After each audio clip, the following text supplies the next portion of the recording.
Best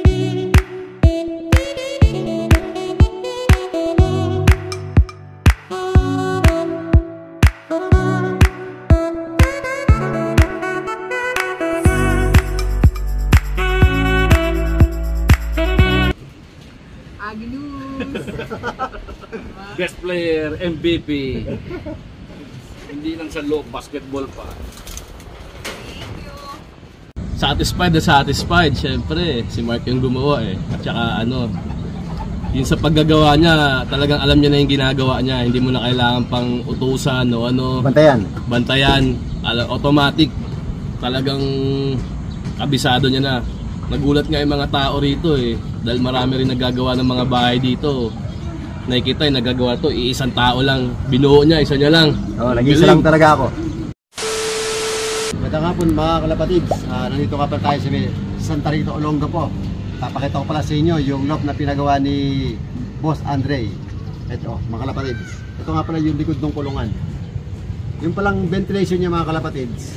Dati louvers ang ginagawa ko. Ngayon, Rosa po yung may-ari. Sabi ko sa kanya para maiba naman, Jalisin naman, para magandang kombinasyon. Ay mga kalapatids. So nilagyan ko silang Jalisin sa 2, 3, 4, 5, 6, 7.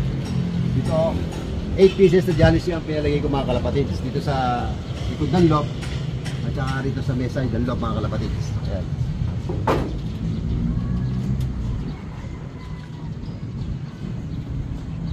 Ang size nga pala ng loft na ito mga kalapatids is 11 by 12 ang lapad niya. So 6 by 12 yung inside the loft, tapos yung sa aviary niya is 5 by 12 mga kalapatids. Ito pala yung aviary ng loft mga kalapatids. Ay mga kalapatids. Yung palang sa release niya, dito na lang ipinalagay ni Boss Andre para daw mas mabilis. Hindi ko na bubuksan ng todo kasi baka makawala yung mga breeder niya. Ay mga kalapatids. Buong pinto yan, dito na siya mag-release. Ayan. Ito yung sa pang north niya o sa pang south niya gagamitin. Ito isang section. Ayan. Ito naman yung isa. Ay, meron na siya mga YB. So, bali hindi pa niya ito pinapakawalan. Ayan mga kalapatids. Sliding din yan mga kalapatids. Ito pala yung ano niya, lugger niya nasa loob mga kalapatids. Ayan o. Yung pinto sa harapan yan. Okay, papakita ko sa inyo pagpasok ko sa loob ng loob. So, ito pala mga kalapatids. Ito palang harapan ng loob na to. Ito pala yung sa pinaka-cut mo niya. Ang size pala nito is 5 by 20. So, nagpabili siya ng, ng upuan na 2 by 3 na tubular. Pinagawa niya sa akin ng upuan para daw pag may bisita o sa gabi pag nagpapahinga, pwede silang maupo rito para magbanding sila ng pamilya niya. Ayan, nilagyan ko rito sa may right side mga kalapatids, at saka dito sa meron left side. So ito palang loob na ito mga kalapatids, nakalagay pala ito sa may bubong. Bali nilagyan ito ng 6 na poste, tsaka nilagyan ng mga angular na pagpapatungan ng mga istilak na angular. So pinalagyan na rin niya ng railings na ikot mga kalapatids. Okay mga kalapatids, napakita ko sa inyo yung loob ng loob mga kalapatids.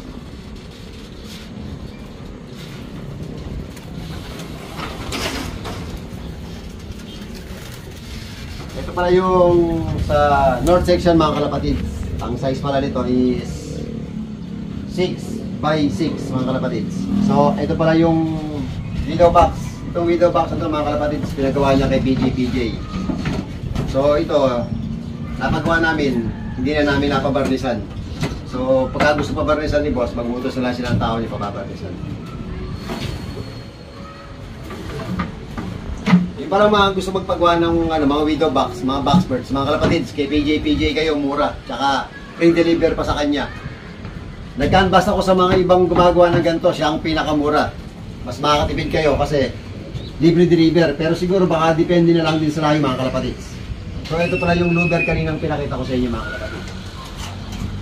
So ito, temporary nilagyan muna ng alambre kasi baka biglang makalabas yung mga YB, gawa kasing nung nakarang araw hindi pa tapos yung ventilation niya na na Jalisin. So ngayon eto pwede na itong buksan ngayon. Ayan mga kalapatids. Ito yung louver na pinto sa harapan, maganda rin dyan na ventilation. So ito, kaya lang, ito lang ang ginawa kong louver yung harapan para yung pagpasok ng hangin dito sa may kabila, kumbaga hindi siya biglaan kahit nakasarado yung ventilation na jalousie dun sa labas. So rito sa loob, pag pumasok yung hangin, medyo nakukulong pa rin yung hangin, hindi pa rin masyadong mainit sa loob ng loob mga kalapatids. So ito pala yung sa may south na section. Yan mga kalapatids. So itong window box na ito mga kalapatids, 24 holes to, pinagawa niya kay PJ tulad nga nung sinabi ko sa inyo. So ito, tatanggalin ko na rin yung tali na to. Ito kasi temporary, nilagyan niya ng mga breeder niya. So meron pa raw siyang balak magpagawa sa akin ng nalalagyan ng mga pang-stock. Hindi ko na alam kung kailan ko siya magagawa dahil nga marami akong tanggap mga kalapatids. So ito mga kalapatids. Breeder din yan mga kalapatids. Ayun, ginawa ko lang sa bearing yung sliding na yan para yung mga customer hindi na gano'ng maggastusan. Tulad nga lagi nang nasasabi ko sa vlog, hindi porke meron pang gastos yung customer, isusugod mo siya sa mga mamahaling materialis. Hindi gano'n. Kailangan meron ka rin concern sa sa mga customer mo na huwag mo siyang ipabibili ng lahat ng materialis sa mamahalin. Igawa mo siya ng lot sa murang halaga pero maganda ang kakalabasan. Yan mga kapatid. So ito pala itong labasan na to release, papunta to doon sa may viewing sa taas. Dito sa may south section o sa north section yung paglalagyan, ito pwede niyang paglagyan ito, pag nakapasok na yun sa kabila, pwede niya doon padaanin sa kabila, pwede niyang i-viewing dito. Yung mga kalapatids. Ang may lalagay dito mga 30-30, maluwag na mga kalapatids. So ito palang trap na to, pinagawa naman niya to kay Aye Adriano. Itong super trap na pinagawa niya kay Aye Adriano mga kalapatids, sa kanya rin kayo mag-order, maganda, makainis. At nakabarnis pa. At mura pa. Hindi ko lang alam mga kalapatids kung sa shipping, kung may charge to sa shipping o wala mga kalapatids. Mag-inquire lang kay Ay Adriano. So ito palang mga kalapatids, itong flooring niya, ginamitan ko na lang ng 3/4 na plywood mga kalapatids. Tapos ito, kung mapapansin ninyo, steel matting na 1x1 ang ginamit ko. Hindi ko siya kasi binuo yung flooring mga kalapatids. Para pagka nagsusudsud siya ng nagdumi, pwede niyang wag muna ilagay sa lalagyan. Pwede muna niyang ipunin sa banda rito. Kasi ito mga kalapatids, tatanggal to. Ayan mga kalapatids, ang alis. Yan. Pwede mo siya ibalik mga kalapatids. Ayan, kabilaan yan, dalawa. Naalis yan. Para kung marumi yung paa mo, nanggaling ka sa labas, hindi mo agad mailalagay dito. Or kapag naataka mo yung dumi na nandito sa may flooring, pwede mo ikaskas dito. Dito sa may steel matting na ito, maaalis sa dumi, sa tsinelas mo or sa sapatos mo yung dumi. Kung ano yung pagkakagawa rito sa merong kabilang section mga kalapatids, parehas din. Natatanggal din yan mga kalapatids. So, parehas yan, natatanggal. Pwedeng maipon dito yung mga dumi. Tapos yung papel. Ayan mga kalapatids. Yung parang waiting area niya mga kalapatids, ito nilagyan ko ng ng terrace paikot. Yung waiting area nito, ito yung kakaiba sa mga ginawa ko. So kalapatids, papasilip ko sa inyo. Ito pala yung hagdanan niya papunta sa waiting area.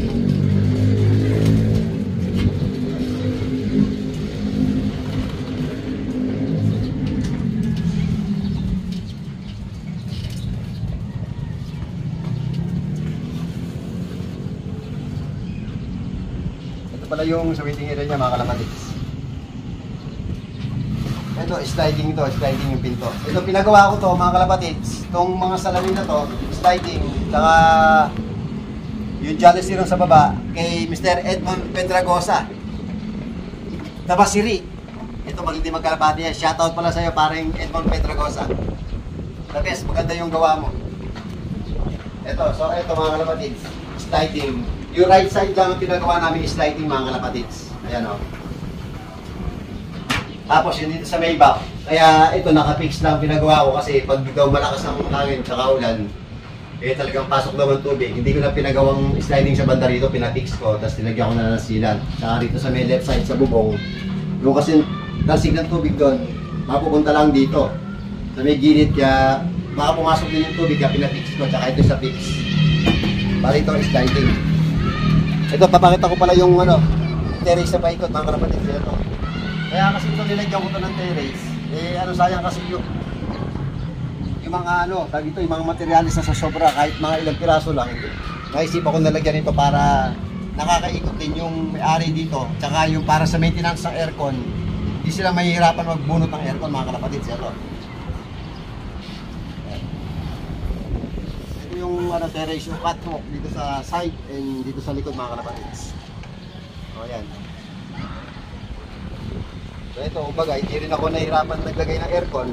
At ito, at nakalagay na nga. Kanina ko lang nailagay itong aircon na to kasi nung nakaraan wala pa sila aircon. Tinanggal lang nung daddy ni Ma'am Dayan. Kaya ito, kanina maga pumunta ako dito para mailagay. Tsaka yung mga salamin na to, kanina lang din to nailagay.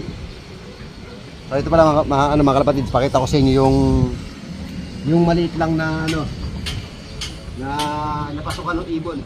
Kung bakit namin niliitan, mayroong purpose. Ito mga kalapatids, nilagyan ko ito na salamin na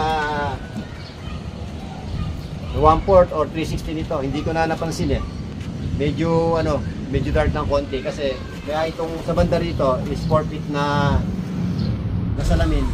Ang gusto kasi mangyari ni boss, ito kasi lalagyan na i-lock dito para pag dumating yung ibon, pagka dito sa portion na to siya bumagsak, pag dito nilagay yung i-lock dito mismo, kumbaga magkaklak na kagad yung ibon, saka yung papasukan ng ibon nakatutok agad sa may pasukan, hindi na dito pa mapupunta ibon dito para papasok dito, lalakad pa sa pabalik doon para lang ma-i-lock. Kaya ang suggest sa akin, kung maaari daw, itong portion lang daw na to, na almost 4 feet, ang lalagyan ko ng trap na sliding trap, ayan Ito gawa ito sa 1/4 na stainless, mga kalapatids. Ito papakita ko sa inyo. Bali dito lang niya hihilahin ni boss yan.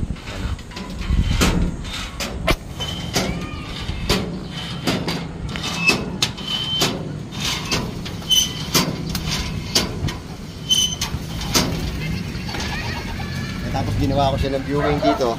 Ang size nga pala ng viewing na to para sa mga YB is 4x5. Ang size pala nito. Pagka matigas ang ulo, ay pumasok, pwede niyang pasukin. Yung pinto, doon ko na lang nilagay sa bandaron. Magkakasya naman si boss dito. Ayan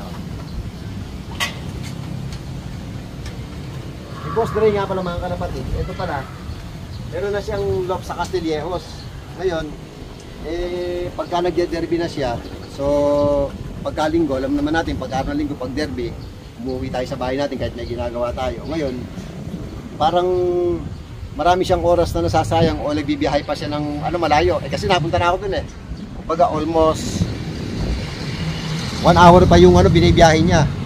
So ngayon, ay napag-usapan nilang mag-asawa ngayon na dito sila magpagawa ng loft para hindi na rin nasasama sa biyahe sa Castillejos yung misis niya. Ngayon, bago sila magpagawa dito ng loft, kinausap din nila yung tatay ni Ma'am Dayan na kung pwede dito magpalagay. So yun, hanggang sa nagkasundo sila.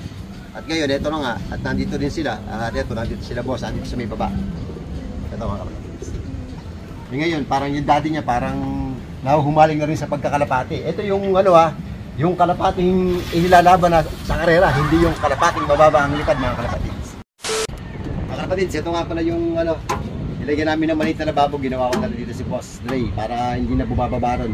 Dito lang siya maglilinis. Tapos nilagyan na lang ng gripo ni Boss Rail. Boss Rail, ayos tong gripo mo.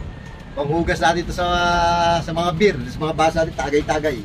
Ito nga pala yung hagdanan, mga kalapatids. Hagdanan papunta rin sa baba. Tapos, hagdanan dito ka na sa baba ng galing, mga kalapatids. Pero ito dito.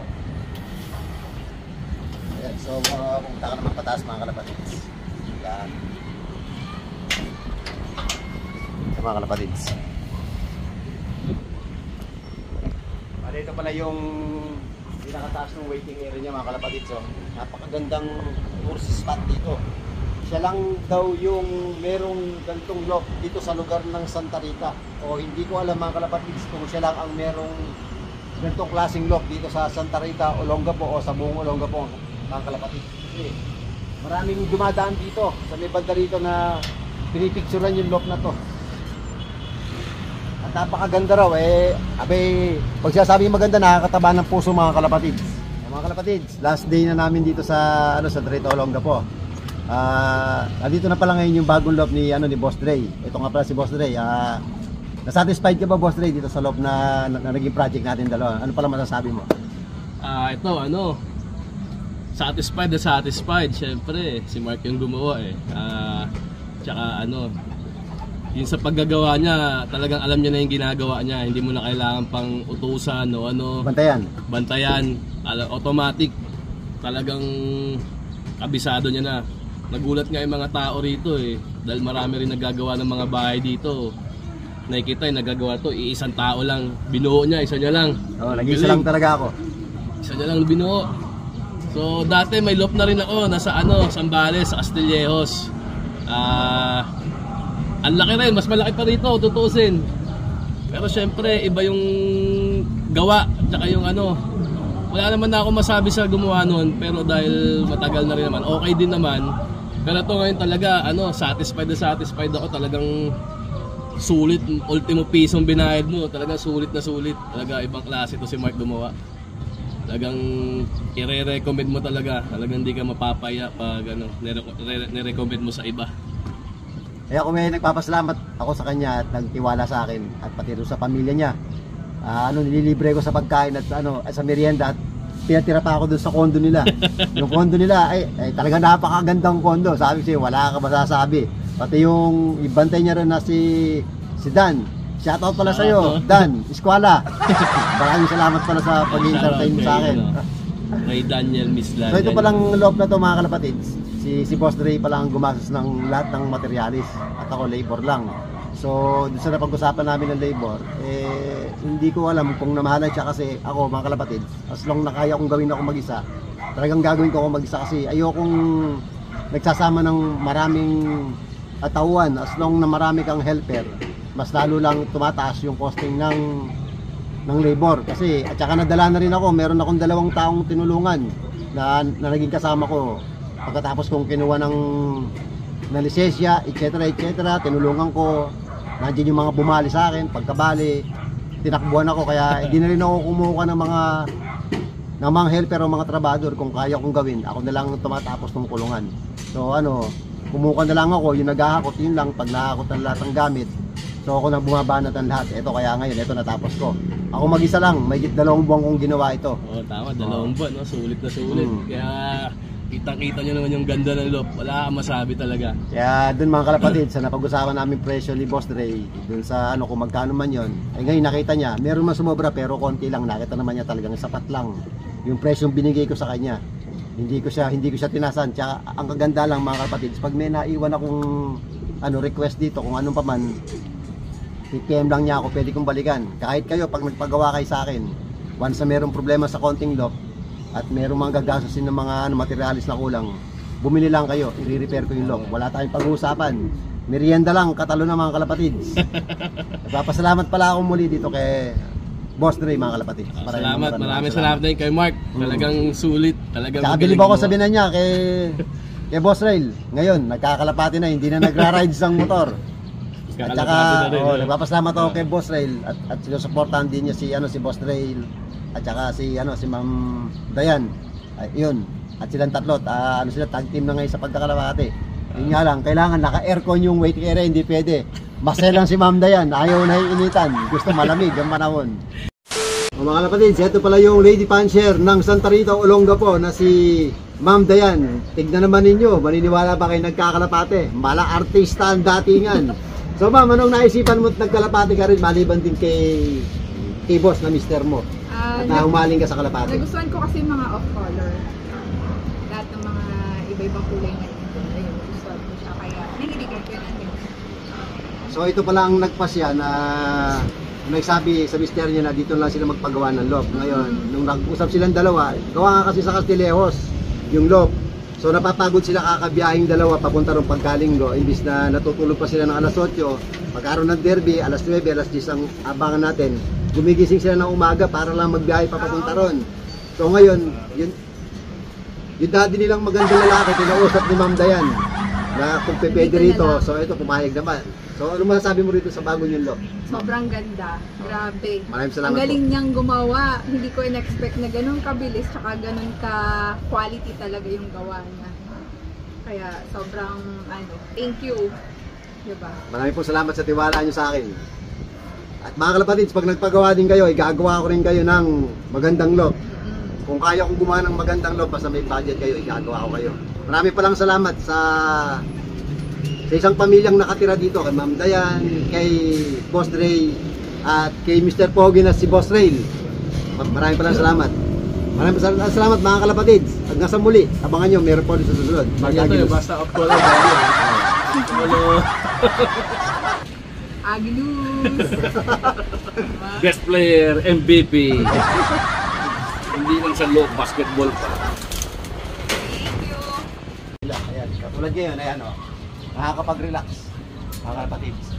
So, dito pala kay Boss Ray, mga kalapatids, nagpapasalamat pala ako kay Boss Ray, kay Ma'am Dayan, at sa tatay niya, na si Boss Ray, at doon sa asawa ni Boss Ray na nagtiwala sa akin na sa akin nila pinagawa yung look na to. Maraming salamat pala sa inyong mga nagtiwala sa akin. Boss Ray, maraming salamat. Ma'am Dayan, maraming salamat, at saka sa asawa ni Boss Ray. Mga kalapatids, kung gusto niyo mag-inquire sa akin, mag-PM lang kayo dun sa sa YouTube ko. Kung hindi man kagad ako nakakapag-reply, pasensya na ako kayo kasi minsan sa gabi ko lang hinahawakan yung cellphone. Pwede naman po kayo mag-inquire sa akin, magtanong-tanong, wala pong problema yung mga kalapatids.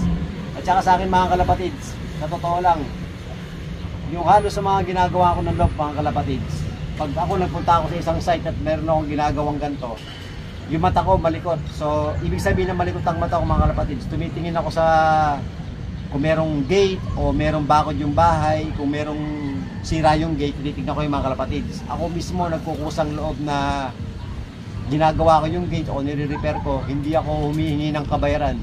Kahit tubig lang, merienda lang, okay na. Ay katulad dito sa ginawa ko na to mga kalapatids. Meron akong ni-repair dito kala Boss Ray. Meron akong ni-repair na gate. Meron akong inilagay na 2 bubong. Meron akong inilagay na etc. O yung gate na maliit, nag-repair ako ng mga flashing. Bago binabayaran ako ng asawa ni Boss Ray, binibigyan ako ng bayad, hindi ko alam kung almost 2,000 yung mga kalapatids. Hindi ko kinuha. Kasi kaya hindi ko kinuha yun yung bilang isang ganti ko sa magandang pakikitungo nila sa akin kasi nakita ko sila. Maganda yung pakikisama nila sa akin. O kahit hindi man nila ako pakitaan ng ganun, o kahit hindi man ako bayaran, wala namang problema sa akin mga kalapatids. Talagang hindi ako tumatanggap ng bayad bilang pakikisama sa isang bahay na ginagawaan ko ng loob. Hindi mo naman kayang bayaran o tapatan ng pera yung serbisyo ko basta magandang pakikisama sa akin ng kapwa ko. Kung meron man kayong gustong ipalayout sa akin mga kalapatids, huwag kayong mahiya. PM nyo lang, Mark Agilus Club. Muli ako nagpapasalamat sa iyo, Boss Ray at Ma'am Dayan at Boss Rail at sa asawa mo. Maraming salamat. Hanggang sa muli mga kalapatids.